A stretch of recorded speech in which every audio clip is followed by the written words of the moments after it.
What's up, guys? We're in a preserve near the Withlacoochee River, and I'm with one of my favorite YouTubers, Florida Trailblazer. Hey. What's up, man? How's it going? Good to see you, everybody. Yes, sir. And it's good to be out here in the woods, exploring some interesting history and amazing nature. Beautiful day, fresh air, For sun sure. is shining, so it's good to be out here exploring with you, man. It's been a long time coming. Thank you for coming along on today's hike. And you got an awesome shirt for the adventure too. We're on the hunt today. Yes, we are. Who knows we're gonna come across. And we're keeping an eye out for the skunk ape, but today we are looking for the lost plane of Theodore Weiss, 2014. Took off from the Marion County Airport. It was heading to Zephyr Hills and sadly crashed somewhere and was missing for 6 months. And a week after he crashed, you actually found the site. And we're about to relocate it and, you know, pay our tributes and just pay our respects to the forest and everything out here. Yeah, I mean, when I came across the site originally, it was interesting, intriguing, but also very sad at the same time. It was something I never experienced before, finding something abandoned in the woods where you have those feelings all at one time. You know, you're excited, but you're also very sad about the situation because the man lost his life here in the woods. You know, it was his last moments coming out on the plane. You can imagine what he was going through. So you always think about these things. And I remember doing a video and blogging about it, and I always wanted to do my best to show respect to the family members and to him, and what his passion was flying and making these planes to come out and fly them. So he passed away doing something he loved, and that's what mainly I wanted to share about when I found his missing plane. And it was definitely a fascinating sight to come across, and all these years later it's still out here in the woods, the lost plane. So wow, let's go track it down. Yes, I'm so excited, man. Thank you for taking me on this adventure. You're welcome. Right here we're finally stepping off the trail, because years ago this is where Joe saw something that hinted where it was. Yeah, off the beaten path right here. So yeah, exploring through this area, there's a trail that goes all through these woods. Came across this area, I could see some caution tape hanging on the trees, like yellow caution tape in the distance, and I wondered what that was. It piqued my curiosity, something you don't see out here a lot, so definitely something back there. So as I walked back in, I could see even biohazard tape with the red tape with some biohazard on it. So that was even more intriguing. So I knew there had to be something around here, possibly that plane. Dang. And we're so far back here that it is amazing that, you know, out of anywhere you caught that, that caught your eye, and then it led you to the discovery. When you're out here exploring in the woods, that's one of the key things. I think it's just being really observant of the surroundings. You pick up clues of where you're at. It can lead you to different areas you do not know that are out here, like this plane crash. And today all that tape's been removed, of course, but you can kind of see us walking back in here, a trail of some that leads into the area. Yeah. But not much of a hint unless you knew you were looking for something. You have to know where to look in this area. Right. And actually it's dry right now, but a lot of times this area's underwater. It's like a swamp in here. Wow. And watch for snakes. Yes, sir. There's some monster trees back here. They've definitely seen some things. I could see this being copperhead heaven. A lot of pygmy snakes out here. Even water moccasins, a lot of swamps in these areas back in there, so perfect habitat. Wow. Who knows what other creatures might be out here. For sure.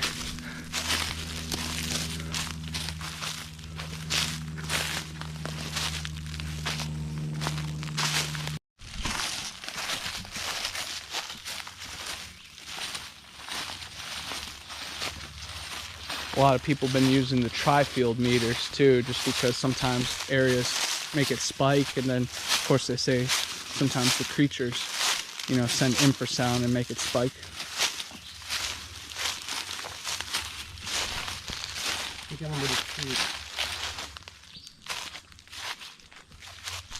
It's one of those things you put the cord in, you keep walking towards it. All right, guys, we're coming up on the wreckage right now, deep in the forest.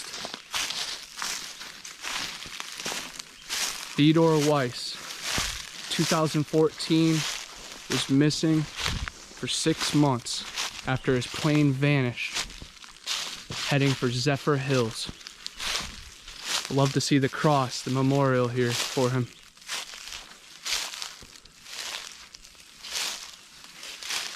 They found his skeletal remains right here, and his hat and his glasses were also found nearby. I'm out here with the Florida Trailblazer. Thank you so much for taking me to this location. Yeah, we arrived at the crash site. Sadly, he lost his life here. His last moments coming through these trees. Wow. It's hard to imagine. You can see the canopy opens up here. And when it crashed, it just came straight down. You can see right the front is all smashed in. Yeah. Watch out for snakes. A lot of it's covered up vegetation now. Yeah, I've seen a lot of pictures online where, you know, you could just see the plane and everything. Perfect. Wow. There's the cockpit. And this was a man-made plane. He built this himself. Yeah, a kit plane. Wow. And from what I've read about him, he had a passion for building these planes and flying them. And he was actually going out today to meet his other friend that was into that as well. They were going to fly together, so he never got to meet up with his friend that day, tragically. It's sad. It's a reminder of the history here. Definitely. It's definitely a shame that he passed away, but I hope I, you know, end doing something I love as well. You know, I'm sure if you asked him, this is the way he would have wanted. Maybe by old age, of course, but you know. If it was going to be premature, I'm sure he wanted to go down with his wings. It's crazy seeing all the wreckage and debris.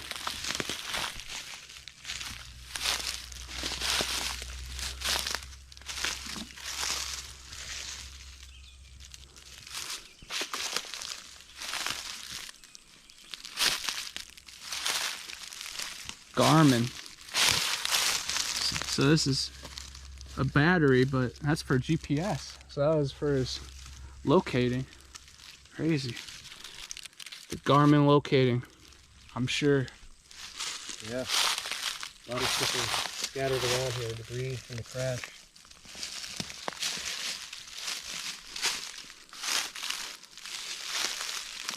You can tell it was a violent crash. Yeah.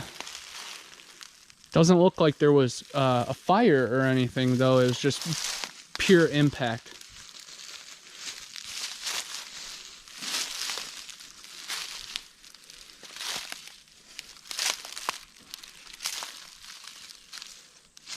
Experimental.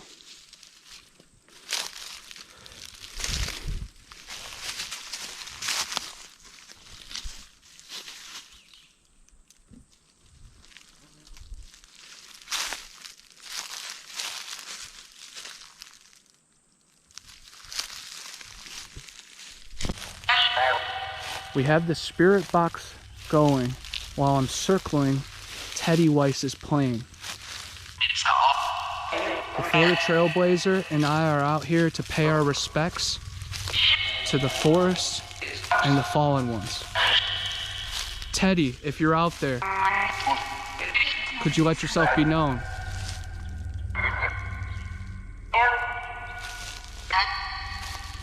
Teddy, is your spirit at peace?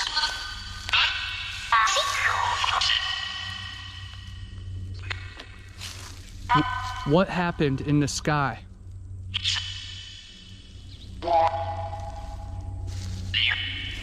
Teddy, did something go wrong with the plane, or did you have a heart attack?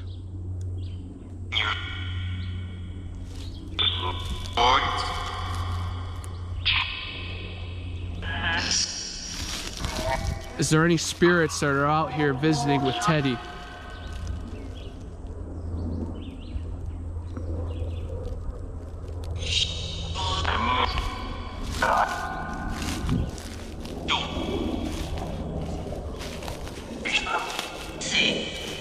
Teddy, we hope you're at peace.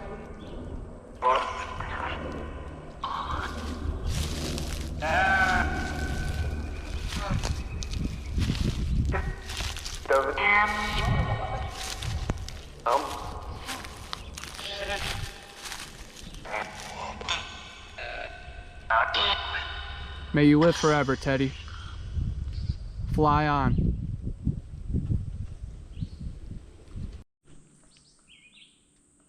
Yeah, that woodpecker. Yeah. He's letting us know he's up there. Sometimes you'll have the skunk ape imitate the birds. That's what's crazy. It'll have an irregular feel to it though. You hear that banging, right? Mm-hmm. It's not a skunk ape. I don't think that one's a skunk ape, but it could be a raven mocker. They're out here as well. But chances are it's just a nice sized woodpecker enjoying his day. Coming from that direction, one of those trees over there, so loose it's hard to see them. It is. A lot of people believe that the skunk ape can use bugs and like crows and other birds as scouts in the forest. So everything's alive in the forest, everything's connected, and if you're so in tune with it, I'm sure they could feel even us walking on the ground. It's very interesting. And elephants, they use stomps, foot stomps over hills, over miles to communicate. So these knocks, stomps, or even just in tune with vibrations could be means of communication. It's really cool. Makes you curious, makes you wonder when you're out here, that's for sure. For sure. We feel small when we're out here, you know? The tree is towering over us. It's nice not to be the big guy on the couch once in a while. Yeah, we're in nature's playground now. Yes, we are. The swamp. Nature's inviting us in. People hear about Florida wildlife from all over, you know, Russia, England. They hear about the alligators, the dangerous insects. It's wild that the swamp will just, you know, swallow you up if you're not cautious. And we're out here. It's amazing to experience it. Glad to share it with all of you. Yes.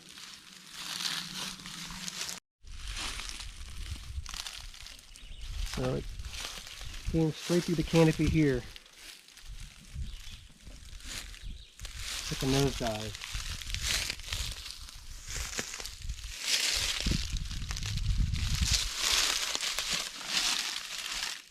And a harsh impact right on the nose end. The cockpit here is intact. Just the front of it's gone. With the nose area of the wing. Yeah, that's this part right here. It's crazy.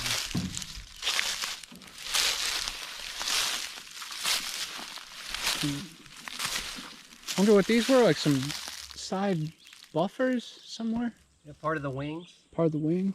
Yeah, maybe like an underground. How often do you come across a plane crash like this in the middle of the woods, you know? There's a first time for everything. It's just wow. Something else to come across this area.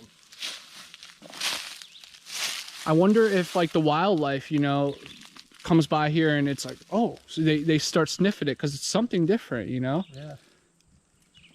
This is an area where I've seen snakes in here in the plane. Snakes in the plane. Yeah. Samuel L. Jackson somewhere. Let's get a view from this angle right here. You can see the whole plane from the back. That's really cool. And debris, yeah, just scattered.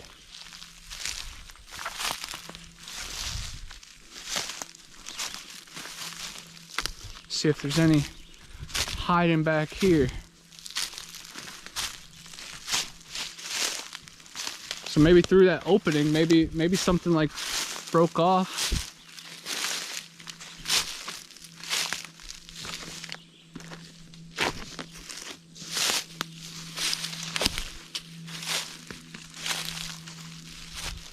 Oh, here's a piece of metal.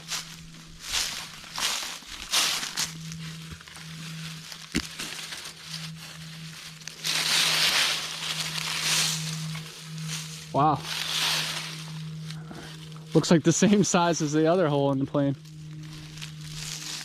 Okay. Yeah, so that's been back here too. So maybe that is the tree. You know, maybe that got cut in half. Very possible. Wow. Let's just search the ground around this tree and see if there's any debris.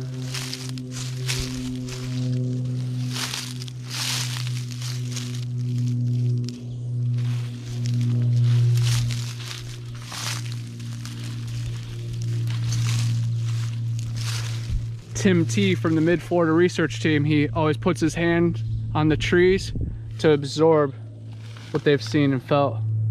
I love that technique.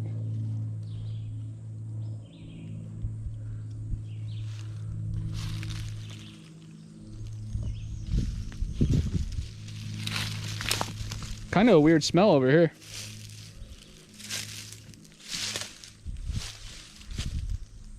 You smell that? This could be one of the trees he hit right here. Yeah. All around. There's 2 trees. That could be one right there here. There's been a lot of storms in this area since the time he crashed, but this is right by the site. Right. What are the odds that? This may have been standing during that time. He may have hit the top of this trunk here, but it looks like both of these trees are right at the same height, cut down there. Yeah. He maybe came through. That's amazing. And that big tree saw it all. Wow. Rest in peace. Theodore Weiss, 2014.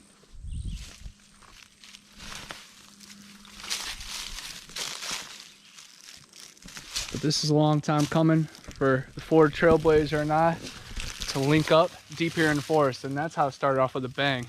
It's really cool for me because right when I moved down south, I dove in to all the legends, and he was on the ground, boots on the ground, covering so many miles, diving into untapped territory. And I'm so excited to, just dive into more things and just to keep diving into your channel, awesome. and Thank you. You're mapping out mounds, you're doing important stuff, and you're inspiring people, you're inspiring me, and I just love it, man. Thank you. You're welcome. It's great to be out here, as you know now, firsthand, coming out here, find these sites, nature all around us. It's amazing to share it with all of you. Really Thank you for watching, and keep up the great adventures. Definitely. Yeah. Bigfoot community, definitely check out the Florida Trailblazer. Oh yeah, on the hunt. And these swamps just continue on. What are the chances that he was crashed here? Right. It could have been decades before he was ever found. It honestly is a miracle he was found after 6 months. Yeah, in this area. Because it is desolate. And if you look above on a map, you really can't see it. It all looks the same. I remember when they found the plane and a pilot out here, a week after that, I came out and tracked down the site myself. So to see it like that, just as it happened, it was pretty intense. To see the hazard tape had to be, yeah. I saw the biohazard tape up around, the caution tape still from investigation. So that was all still here during that time. Wow. It's crazy to think. A man spent his final moments right out here. We roamed around some of these swamps. There was some metal scattered around over there. Who knows what else could be out here? Right. They just continue on, the swamps. There's nothing around but swamp. Very cool. Yeah. This is really cool. Yeah, we're right here. And it tracks how long you've been hiking and pretty much all your statistics, just the mileage and everything. Yeah, and where we're going, where we've been. Right now we're sort of backtracking the area we came in from.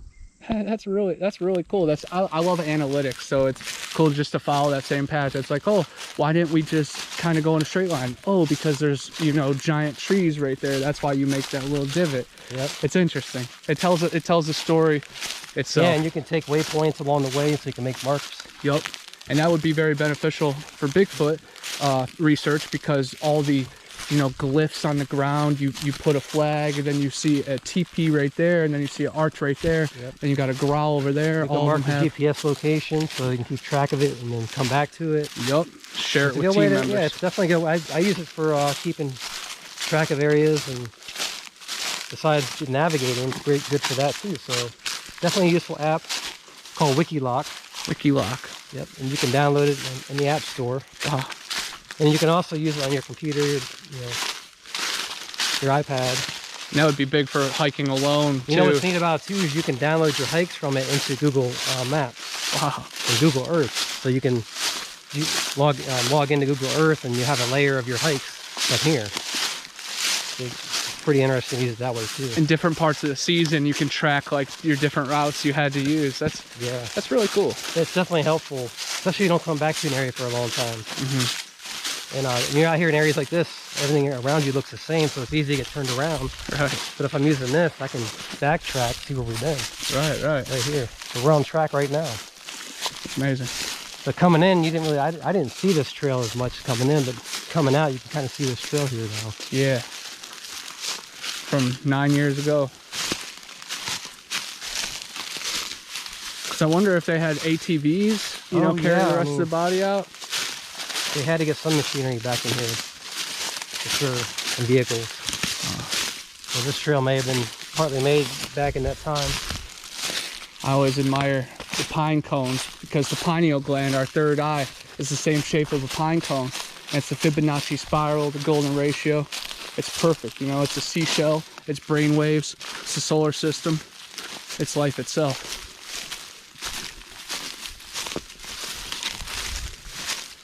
And you might get a pine cone tossed to your head by the skunk ape once in a while too. Yeah. You were telling me some scary stories recently. You said you were growled at, Yeah. and you actually got it on recording as well. I did record it when I was out there with my camera. Yeah, I was just walking down this off trail. And I could hear something in the brush off in the distance by this pond. It was like this growling noise. It went off like several times and it stopped. Like, I could tell it was kind of growling my direction, almost at me. It was far enough where it wasn't threatening right away, but it definitely piqued my curiosity, so I filmed what I could of it. But yeah, you'll come across things like that when you're out exploring, different sounds and all kinds of interesting stuff that you can't explain. Right. You know, it could just be an animal. You never know. And on the other end of it, one time you ran into some Bigfoot hunters deep in the forest in the green swamp. And for sure, they were putting up their cameras and scouting that day, I remember. And he's one of the most legendary Florida Bigfoot researchers, Tim Fasano, and may he rest in peace. And the fact that you got to link up with him, and I know you've paid tribute and done your own memorials, it's very cool. Yeah, I made a video for him, and sadly, it was a week after I got to meet him face to face. He passed away. No one expected it. Wow, crazy timing. Yeah, and I remember he was out there with his team, and they were all just putting up the cameras that day, and he was a great person to talk to. They all were really enthusiastic about exploring. Yup, that's what I liked about him. You know, I was just thinking that in my head, like he was very enthusiastic, and that's what I love about us Florida researchers, us Florida outdoorsmen. We're just enthusiastic, because how could you not be? You're just surrounded by paradise and serenity. Yeah, no matter what your passion is, when you're out here, nature teaches you to follow your passion. So that's what he was doing, and I appreciate that about him. $1,000,000%. He was just so outgoing, and always was observing everything around him. I remember he'd tell me all kinds of, watch out over here, watch out over here. Yeah, I've been over this way. I love watching his old videos, and he's known for doing the shoulder blast. He would blast his shoulder into a tree to do a knock to call to the Sasquatch, and it's like, we have never seen anybody since be able to do that. So I was just out in the area when I ran into him that time. I was just out there recently, and I was thinking about him because I was wondering if his cameras were still up. Yeah. Out there, but I was thinking you sense his spirit out there. So that was an area he went to a lot. I remember he was telling me. So every time I go out there now, I think about him and the stuff that could be out there that he was looking for. For sure. And it's one of those areas, actually, that's why I was telling you when we came in here about the stick structure I found. That was out in that area. Wow. It all connects. Yeah. And you got to think he's up there with Teddy, probably just looking down like, wow, trailblazers with another Bigfoot researcher. History repeats, Yeah. His story repeats. His legacy goes on, so. For sure. Just keep following your passions. That's all we got to do. Yeah. It seems easy when we do it, but then you look back and it's something really special. It's grand. Very cool.